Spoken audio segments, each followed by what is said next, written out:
The 7 Wildgate Prospectors each have distinctive kits and lean into certain playstyles, and whilst you have the freedom to select your weapons and primary abilities, there's still a lot to master with each character, and some of them have very high skill ceilings. So today we'll be going over one tip for every Prospector to help you on your adventures in the Reach, and I'll also be going over what ability combinations I recommend for each character to best complement their playstyle.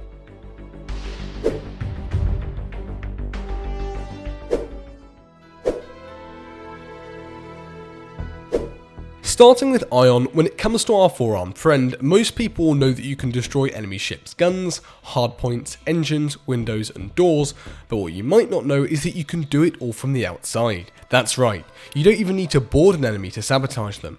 So if a laser arm is in the side of your ship, go over and destroy it. Do they have a powerful entropy cannon? Take it out. By far the most overpowered part of this though is the fact that this includes the engines. If you go to the back of the ship, you can melee them and take them out. For hardpoints, windows and normal doors it takes 3 hits to destroy, and for guns, engines and secure doors it takes 5. But this tech is still fantastic for stopping running crews, because when close to a ship you'll start travelling with it, and if you sprint you'll go slightly faster than it, meaning you don't have to play catch up. If you get within range of a fleeing vessel, you can just keep taking the engines out from the outside. For Ion's abilities, I'd recommend picking the Rock to double down on his quick melee time to kill, and the Drill Charge to aid his ship damaging potential. Sal, whilst the Swiss Army knife of Wildgate, is your resource girl, and as Sal, you have slightly more of a responsibility to ensure that your ship has enough resources. I've been in the middle of chaotic fights where we run out of ice and fuel, and then my Sal has to start tearing critical hardpoints and guns off the walls to try and roll for resources in the ship's processor. So to avoid landing yourself in that situation, when you loot those early POIs, instead of leaving with 3 clamp jets and a probe sensor still in the loot room, spend the time, take them on board and scrap them instead. In an ideal world, everyone on your crew would go and mine ice and fuel for you, but the world's not ideal, and there's not always asteroids containing them near you either. Salvage is extremely powerful, and in addition to resources, you're able to get some really good hardpoints, guns and gadgets, including a device that grants ammo regen. I've also been in too many situations where my crew has run out of ammo, so getting that Sal invention early should be a priority for you.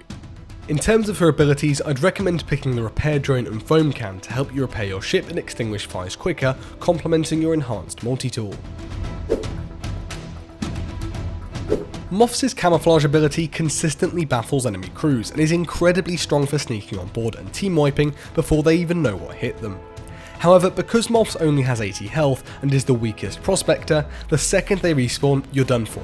So what I always do when playing Mophs is the second the vessel is clear, use an equipment reload station and reactivate my invis. They'll be running around trying to find you, and it's here that once again you have the element of surprise and you can hopefully secure another team wipe. As long as you consistently reload and activate your ability, you'll be causing a major distraction. For Mophs' abilities, I'd recommend picking the Flash Shield to aid survivability given his low health, and the Thunder Dash to help with movement given Mophs' lack of burst speed.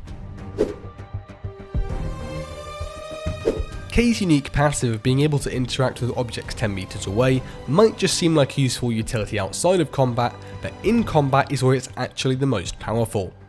Whether against PvE or onboard enemy ships, you can gain a real advantage from the extra reach. If you're playing K, make sure to use it. Too many times I've neglected the extra distance, and it can take some getting used to at first. K does have a high skill ceiling, but once you do, you'll see its power. On the Privateer, you can virtually overload the reactor from the door.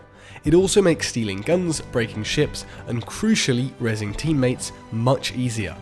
So make sure to remember you have the increased range and maximise its use, because it can really have a big impact in certain situations. When it comes to abilities, I'd recommend the Impact Can for quick burst damage when you teleport directly inside an enemy ship, and the Teleport Reloader as you'll be repeatedly attempting boards, so you want to minimise downtime if you miss. Something that I think is very easy to overlook with Venture is his decreased health regen time. Often when you're boarding and causing chaos on an enemy ship, there's very little downtime, and there's no way you're able to get a health reset without letting the enemy team recover. If you try and hide, almost all of the time they'll find you before you can regenerate, meaning it can be hard to camp ships for prolonged periods of time unless you're someone like Mophs. With Venture, this isn't the case. When you're boarding, if you've taken significant damage, run for some cover or hide behind a wall whilst you regenerate. Even though you wouldn't see Venture as a typical boarder, he has some great combat potential, so use it. This also applies to the PvE in Wildgate, as it's extremely helpful when you're being swarmed by a bunch of enemies. For Venture, I'd recommend picking the adventure gear, as you'll be doing a lot of the exploring and taking charge when clearing POIs, and the attack drone to help you with your boards, clearing POIs and defending your ship. I mentioned in my Which Prospector is right for you video that Adrian's jetpack is the best source of multi-directional movement in the game, in that if you change direction, minimal thrust is lost compared to the turbine for example, which makes for a very powerful piece of utility for boarding in high movement and vertical ship battles. But this also makes Adrian the best prospector for stealing the artifact from another crew. Whilst Mophs can sneak on undetected, he can't escape very far. And whilst K has a long range instant teleport, it just doesn't come close to the range that Adrian's jetpack does. So if you're in a situation where an enemy ship is taking off for the Wildgate, make sure you get on board, find the artifact and jetpack the heck out of there. For Adrian's abilities, I'd recommend you to take the blast can to provide you with cover and area control when boarding, and the teleport reloader for the same reason as K. With Sammo, don't be afraid to rush boarders. Your passive, Be Gone, which heals you fully when blasting an enemy prospector on your own ship, is extremely strong and allows you to deal with multiple boarders effectively. This even applies to attack drones, which I'm not sure if that's intentional, so there could be a potential patch to fix that, but for now, it works. With 120 health, you're able to tank the damage in a 1v1 in most situations, so don't be scared of pressuring enemies, especially when you have the element of surprise with his passive, the Quiet. Use that advantage to ambush prospectors head on, because all your kills are functionally clean ones. For his abilities, I'd recommend picking the shield wall to enhance your defensive capabilities, and the sensor trap allowing you to stop boarders in their tracks. And there we have it, one tip for every prospector in Wildgate.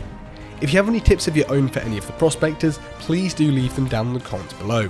I'm keen to hear what you've found throughout your time in the Reach so far. That does just about bring us to the end of the video though. Thank you so much for watching. If this helped you out, then please do consider leaving a like. It really does help out the channel an absolute ton, and subscribe to stay up to date with all the latest Wildgate news as and when it comes out. And while you're at it, why not hit the bell as well so you never miss a single upload. But anyways, apart from all that, thanks for watching and I'll see you later.